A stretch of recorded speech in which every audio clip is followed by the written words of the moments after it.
Neste momento, há um homem sentado em Mogadíscio que já arbitrou uma final continental em África, a quem foi confiado um dos jogos de clubes mais prestigiados de todo o futebol europeu e que está previsto que coroe um campeão nacional no Golfo antes do fim deste mês. O seu nome é Omar Abdulkadir Artan, tem 34 anos, é o melhor árbitro do continente africano e não foi autorizado a entrar nos Estados Unidos. É aí que esta história começa. E 2 semanas depois, ainda está longe de estar terminada. No dia 6 de junho de 2026, Artan voou de Istambul para o Aeroporto Internacional de Miami. Levava consigo um passaporte diplomático que tinha sido facilitado através da Embaixada da Somália em Nairobi. Tinha um visto válido de entrada nos Estados Unidos.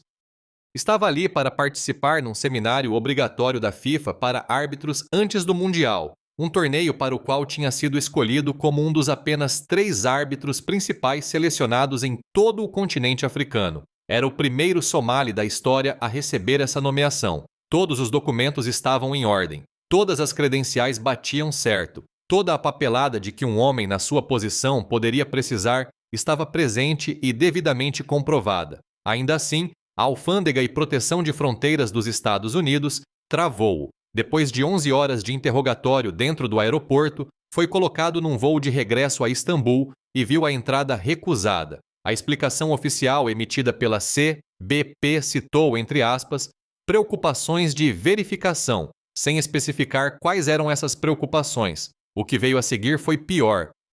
Mais tarde, um funcionário anônimo do governo norte-americano disse a uma grande agência noticiosa que Artan tinha sido impedido de entrar especificamente por causa de uma alegada associação com suspeitos membros de organizações terroristas. O próprio Artan afirmou depois que os agentes da imigração o tinham interrogado diretamente sobre o grupo militante somali Al-Shabaab. Disse que não tinha qualquer conhecimento do grupo. Não foi apresentada qualquer acusação formal. Nenhuma prova foi tornada pública. O que existe é uma fonte governamental anônima, uma notícia de agência e um interrogatório de 11 horas no aeroporto de Miami. Essa é toda a base pública documentada da acusação contra um dos jovens árbitros mais consagrados do futebol mundial. Andrew Giuliani, chefe da Task Force da Casa Branca para o Campeonato do Mundo da FIFA, defendeu pessoalmente a decisão de negar a entrada a Artan. O secretário da Segurança Interna dos Estados Unidos, Mark Mullen, repetiu essa defesa. Nenhum dos dois apresentou qualquer prova pública adicional para além do que já tinha sido dito. O presidente da FIFA, Gianni Infantino, falando na Cidade do México na véspera do jogo de abertura do torneio entre os co-anfitriões México e África do Sul, no dia 11 de junho, defendeu a forma como a sua organização lidou com a situação. Disse que a FIFA estava a trabalhar nos bastidores para resolver problemas de vistos ainda pendentes, mas sublinhou que as decisões de imigração pertenciam, em última instância, às autoridades nacionais. Esse enquadramento, o de que a FIFA não pode sobrepor-se às decisões de um governo anfitrião sobre as suas próprias fronteiras, tornou-se desde então a linha padrão saída da sede da FIFA em todas as controvérsias ligadas a vistos que este Mundial produziu. E houve várias. Antes mesmo de o torneio começar, a Federação de Futebol do Irão acusou os Estados Unidos de um comportamento que classificou como vingativo, depois de terem sido recusados vistos a elementos-chave da direção e da administração da delegação da sua seleção nacional. O secretário-geral do futebol iraniano, Hedayat Mombeini, e o vice-presidente Mehdi Mohammad Nabi estavam entre os 14 membros da equipa de apoio e responsáveis federativos sem vistos norte-americanos antes dos jogos em Los Angeles e Seattle. Um porta-voz do Departamento de Estado disse que os vistos necessários para os jogadores, treinadores, preparadores e parte do pessoal de apoio do Irão tinham sido emitidos, mas acrescentou uma frase que chamou a sua própria dose de atenção. Entre aspas, não permitiremos que a equipe iraniana explore este sistema para introduzir terroristas nos Estados Unidos sob falsos pretextos. A Embaixada do Irão na Turquia reagiu publicamente contra aquilo que descreveu como uma caracterização ampla e injusta da sua delegação. Até 13 de junho, 4 membros da delegação iraniana tinham conseguido recorrer com sucesso das recusas de visto, mas 11 continuavam impedidos de viajar para os Estados Unidos para os Jogos. Entre os que ainda tinham a entrada recusada estavam Mehdi Taj, presidente da Federação Iraniana de Futebol, vice-presidentes da federação, administradores da equipa responsáveis pelas operações diárias, um responsável de comunicação e um responsável de segurança. Os Estados Unidos restringiram ainda mais os movimentos do Irão ao exigir que a equipa deixasse o país na mesma noite em que terminasse o seu jogo do Mundial. Quando o visto do médio iraniano Mehdi Torabi expirou depois do primeiro jogo, responsáveis da equipa confirmaram que só tinham conseguido um novo visto de entradas múltiplas depois de ele se deslocar ao consulado dos Estados Unidos em Tijuana. A logística de gerir a participação de uma seleção internacional num grande torneio tinha sido reduzida a viagens de visto através da fronteira mexicana. A Human Rights Watch tinha assinalado este problema meses antes de a primeira partida começar. Em abril deste ano, a organização publicou um guia de 79 páginas para jornalistas que documentava as condições de direitos humanos nos 3 países anfitriões antes da abertura de 11 de junho. O guia avisava que o Mundial corria o risco de se desenrolar num cenário de aplicação abusiva das leis de imigração, ameaças à liberdade de imprensa e discriminação. Minky Worden, diretora de iniciativas globais da HRW, colocou a questão de forma clara. Disse que o torneio corria o risco de ficar definido pela exclusão e pelo medo, e não pela visão inclusiva prometida pela FIFA. Organizações de direitos humanos já tinham avisado ainda antes, em dezembro do ano passado, que a FIFA corria o risco de se transformar naquilo que um grupo descreveu como uma ferramenta de relações públicas de um governo norte-americano cada vez mais autoritário. Uma ordem executiva de Trump, que entrou em vigor no início de junho, proibiu pessoas de 12 países de entrarem nos Estados Unidos. Atletas e treinadores de nações qualificadas estavam isentos dessa proibição, mas se a administração avançasse com os planos noticiados para alargar a proibição a até 36 países adicionais, adeptos de 48 das 211 federações membro da FIFA, quase um quarto de todas as nações participantes, ficariam legalmente impedidos de entrar nos Estados Unidos para ver jogos. O espetáculo de um torneio global, ao qual um quarto do mundo não poderia assistir, não era uma hipótese. Segundo a HREBU, era um risco ativo e credível. Voltemos a Omar Artan. Quando a FIFA confirmou que ele não participaria como árbitro do torneio, não se limitou a retirá-lo da lista e seguir em frente. Anunciou que receberia a totalidade da sua remuneração do Mundial. Essa decisão, noticiada pela primeira vez a 13 de junho e confirmada por vários órgãos, incluindo a BBC a 14 de junho, foi significativa. Foi a FIFA a reconhecer, na única linguagem financeira e institucional que controla diretamente, que a situação não tinha sido criada por Artan. Ele seria pago por um torneio ao qual nunca foi autorizado a comparecer, mas as respostas institucionais mais importantes vieram de outros lugares. É isto que é preciso compreender sobre a estrutura centralizada que tornou a retirada de Artan do torneio, na prática, irreversível. O Mundial é organizado em conjunto por 3 países: Canadá, México e Estados Unidos. Poder-se-ia presumir que transferir Artan para jogos no Canadá ou no México teria sido simples. Não foi. A comissão de árbitros da FIFA, presidida por Pierluigi Collina, tinha estabelecido em Miami um único centro de treino centralizado para todo o grupo de arbitragem do torneio, composto por 52 árbitros e 88 árbitros assistentes. Todos os oficiais, independentemente do país onde viriam a ser nomeados para jogos, eram obrigados a frequentar as sessões de preparação em Miami. A infraestrutura centralizada transformou a presença física nos Estados Unidos num requisito prévio para a participação. Um torneio construído sobre a promessa de que 3 nações partilhariam igualmente a experiência de organização concentrou toda a sua estrutura de preparação de arbitragem numa só. Essa estrutura não deixou espaço para alternativas depois de os Estados Unidos tomarem a sua decisão.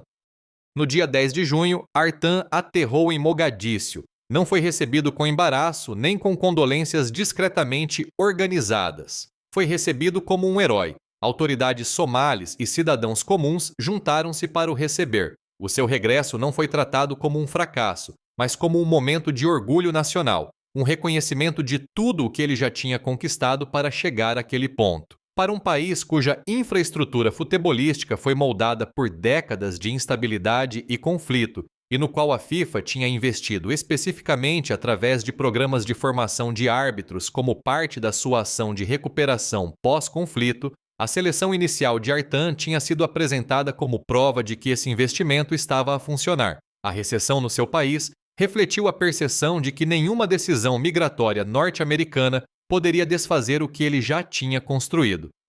Depois, no dia 11 de junho, o mesmo dia em que o Mundial arrancou na Cidade do México, a UEFA fez a sua jogada. Após consultas com a Confederação Africana de Futebol, a UEFA anunciou que Omar Artan iria arbitrar a Supertaça Europeia de 2026. O encontro entre os vencedores da Liga dos Campeões, o Paris Saint-Germain, e os vencedores da Liga Europa, o Aston Villa, está marcado para 12 de agosto na Red Bull Arena, em Salzburgo, Áustria. A declaração do presidente da UEFA, Alexander Ceferin, não deixou nada em aberto. Descreveu Artan como um excelente jovem árbitro, mas já experiente, que tinha demonstrado o seu valor ao mais alto nível competitivo do futebol africano. Disse que o futebol existe para ligar pessoas e que a UEFA queria mostrar o seu respeito por Artan e pelas suas excelentes capacidades de arbitragem, capacidades que, como Ceferin assinalou de forma incisiva,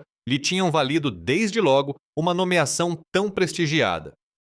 O presidente da CAF, Patrice Motsepe, acrescentou a sua própria declaração, descrevendo Artan como alguém que deixou a Somália e todo o continente africano extremamente orgulhosos, e agradecendo pessoalmente a Ceferin, pelo nome, por ter tornado possível essa nomeação. Chamou-lhe uma grande honra para Artan e para os árbitros africanos, e um excelente exemplo do futebol a aproximar e unir pessoas de África, da Europa e de todo o mundo. Os dois presidentes de confederações não estavam simplesmente a fazer declarações diplomáticas de cortesia. Estavam, no registro público, a afirmar em conjunto a credibilidade de um homem que um grande governo ocidental tinha associado a terroristas num briefing anônimo à imprensa, sem qualquer prova pública de apoio. Essa nomeação, por si só, teria sido um final de capítulo notável. Não foi o fim.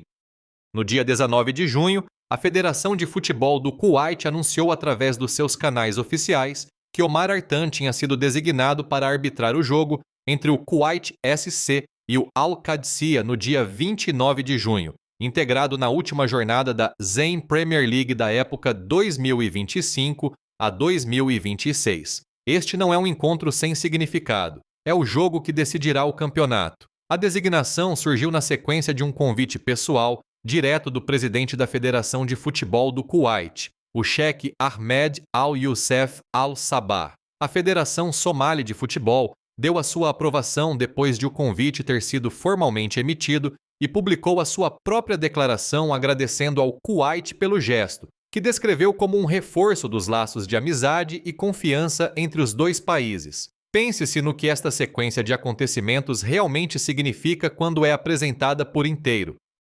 Os Estados Unidos negaram a entrada a um árbitro nomeado para o Mundial e, através de um funcionário anônimo, associaram-no publicamente a organizações terroristas. A FIFA retirou-o do torneio e confirmou que não pode sobrepor-se a decisões nacionais de imigração. E depois, nos 14 dias que se seguiram, 3 instituições futebolísticas distintas, em 3 partes diferentes do mundo, deram-lhe grandes nomeações. A UEFA entregou-lhe uma final continental de clubes na Áustria. A CAF endossou e apoiou essa nomeação. A Somália recebeu-o como herói nacional. E o Kuwait, através de um convite direto, formal e de nível governamental vindo de um presidente federativo, pediu-lhe para arbitrar o jogo que irá coroar o seu campeão nacional. Uma federação do Golfo não precisou de um enquadramento multilateral, nem de um memorando de entendimento, nem de maquinaria institucional. Precisou de uma chamada, de um convite e de uma aprovação.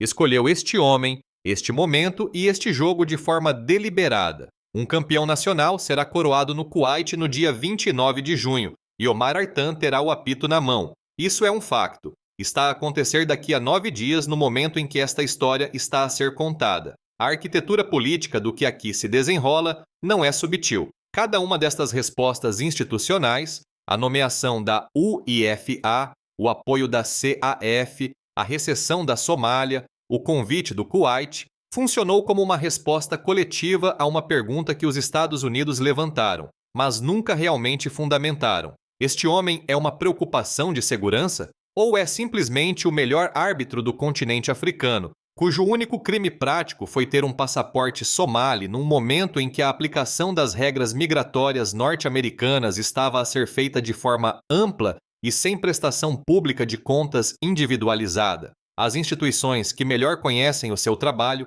responderam a essa pergunta com ações. Deram-lhe palcos maiores, não menores. O que vale a pena considerar por um momento é o padrão mais amplo que este torneio revelou sobre o choque entre a política interna de imigração de um país anfitrião e os próprios processos de seleção do desporto internacional. Não é uma tensão nova. Eventos desportivos organizados por países com políticas fronteiriças agressivas sempre carregaram alguma versão deste risco. O que é diferente em 2026 é a escala e a visibilidade. Um mundial organizado em 3 países, com uma infraestrutura centralizada presa a um deles, criou condições em que a decisão migratória de um único governo nacional podia retirar um oficial nomeado pela FIFA sem que o organismo mundial do futebol tivesse qualquer recurso institucional disponível. A postura pública da FIFA tem sido de neutralidade formal. O organismo confirma que as decisões de vistos e entradas cabem aos governos anfitriões, recusa intervir para além do reconhecimento da situação e paga a remuneração ao oficial afetado. Em termos jurídicos estritos, essa é uma descrição correta dos limites da autoridade da FIFA. Em termos humanos, é também uma descrição do que acontece quando uma instituição dá prioridade à sua relação com um grande governo anfitrião em detrimento da proteção dos oficiais que seleciona e credencia. A UEFA e a CAF demonstraram que a neutralidade não é a única resposta institucional disponível. A cooperação construída através de um memorando de entendimento entre as duas confederações deu à UEFA o enquadramento para agir onde a FIFA escolheu não agir. Esse enquadramento produziu uma nomeação para a Supertaça. O Kuwait não precisou de tal enquadramento, simplesmente agiu. Se a FIFA retirará alguma lição estrutural disto, continua verdadeiramente incerto. O organismo dirigente não fez qualquer declaração pública que indique que o modelo de centro de arbitragem centralizado será reconsiderado para futuros torneios organizados em países com ambientes migratórios restritivos. Não propôs qualquer protocolo para o que acontece quando um oficial selecionado vê recusada a entrada no país anfitrião. Não pressionou publicamente os Estados Unidos para documentarem as acusações contra Artan. Confirmou a sua retirada, confirmou o seu pagamento e seguiu em frente. Esse poderá revelar-se o silêncio institucional mais consequente de todo este torneio. A questão de saber se a FIFA continuará a atribuir direitos de organização do Mundial a países com aplicação agressiva das leis migratórias, sem criar proteções para os oficiais e participantes que seleciona, tornou-se impossível de ignorar por causa deste torneio.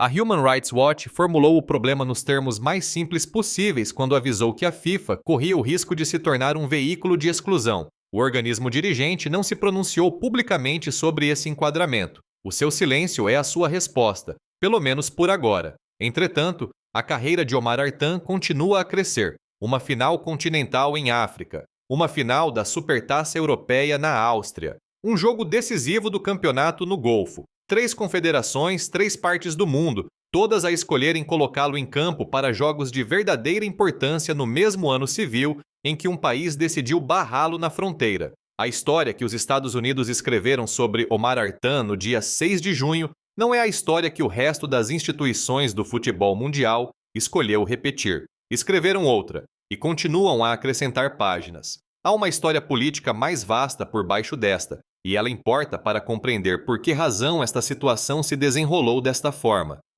O presidente Donald Trump regressou à Casa Branca em janeiro do ano passado, e o Mundial tem sido, do ponto de vista da administração, um evento de prestígio em solo norte-americano que ela pretende controlar nos seus próprios termos. Trump tinha demonstrado publicamente entusiasmo por acolher o torneio, participando em eventos de alto perfil da FIFA e apresentando o Mundial como uma realização emblemática. Esse entusiasmo, contudo, veio acompanhado por uma postura de aplicação das leis migratórias que, quando o torneio começou, estava entre as mais agressivas da história recente dos Estados Unidos. Uma ordem executiva de Trump, que entrou em vigor no início de junho, proibiu cidadãos de 12 países de entrarem nos Estados Unidos. Atletas e treinadores de nações qualificadas ficaram isentos da proibição.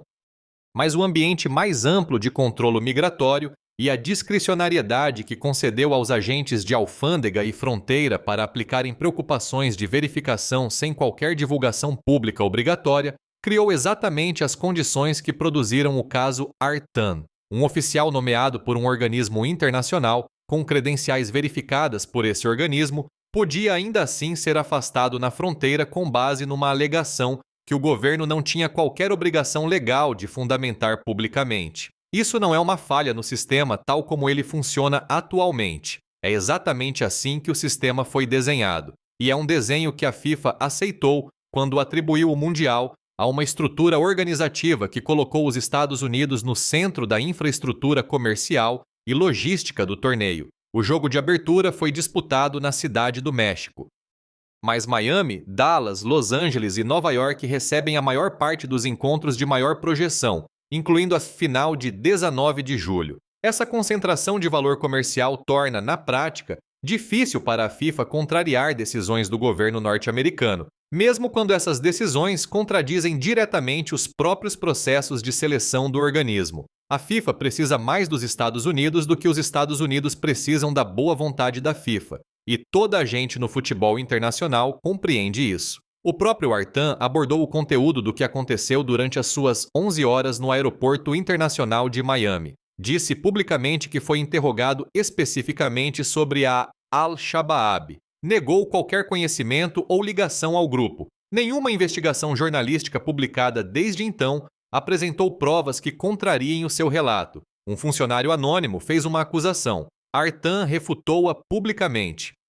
O registro público contém ambas as coisas, e nada foi oficialmente comprovado para além disso. A reputação profissional de um homem, construída ao longo de anos a arbitrar finais continentais e jogos de qualificação para o Mundial, fica numa espécie de limbo institucional criado por uma única fonte governamental, sem nome e sem qualquer acusação formal. O contraste entre a forma como o sistema fronteiriço dos Estados Unidos o avaliou e a forma como a hierarquia de arbitragem da UEFA o avaliou é a versão mais clara da história. Um produziu uma recusa baseada numa alegação anônima não verificada. A outra produziu uma nomeação para uma final continental assente em anos de desempenho documentado. Os padrões de arbitragem da UEFA estão entre os mais rigorosos tecnicamente e mais escrutinados publicamente no futebol mundial. A organização olhou para o mesmo homem que a alfândega norte-americana mandou embora e concluiu que ele pertence ao seu maior palco, perante uma audiência global de dezenas de milhões de pessoas a ver o PSG defrontar o Aston Villa em Salzburgo em agosto. A pergunta que este Mundial deixa como legado estrutural, separada de quem levantará o troféu a 19 de julho, é se a FIFA tratará o que aconteceu a Omar Artan como uma anomalia ou como um aviso. A decisão de centralizar toda a preparação dos árbitros em Miami para um torneio oficialmente distribuído por 3 países não era inevitável. Foi uma escolha administrativa. Se a estrutura de preparação tivesse sido distribuída por Miami, Cidade do México e uma cidade canadiana, a decisão do governo dos Estados Unidos sobre Artan não teria terminado automaticamente a sua participação no Mundial. Poderia ter ficado baseado no México. Poderia ter sido nomeado para jogos no Canadá. A centralização da FIFA tornou isso impossível. Essa é uma escolha que a organização é capaz de fazer de forma diferente em futuros torneios. Se decidir que a proteção dos oficiais que nomeia importa o suficiente para redesenhar a infraestrutura à sua volta. O próximo Mundial, depois deste, será em Espanha, Portugal e Marrocos, em 2030. O seguinte foi atribuído à Arábia Saudita para 2034, uma decisão que atraiu críticas persistentes de organizações de direitos humanos durante o processo de candidatura. O fosso entre os compromissos declarados da FIFA com a inclusão e os ambientes políticos reais dos anfitriões que escolhe não foi fechado por este torneio. O que mudou é que esse fosso está agora visível para uma audiência global em tempo real, através de uma história que continuou a encontrar novos capítulos quando já deveria ter terminado. O Kuwait vai coroar um campeão nacional daqui a 8 dias. O melhor árbitro da Somália terá o apito na mão. A Áustria vai receber uma final europeia de clubes em agosto. Ele também estará lá. O Mundial, que devia ter sido o seu momento, está a ser jogado em cidades norte-americanas sem ele. Mas o jogo continuou, ainda assim, a encontrar Omar Artan,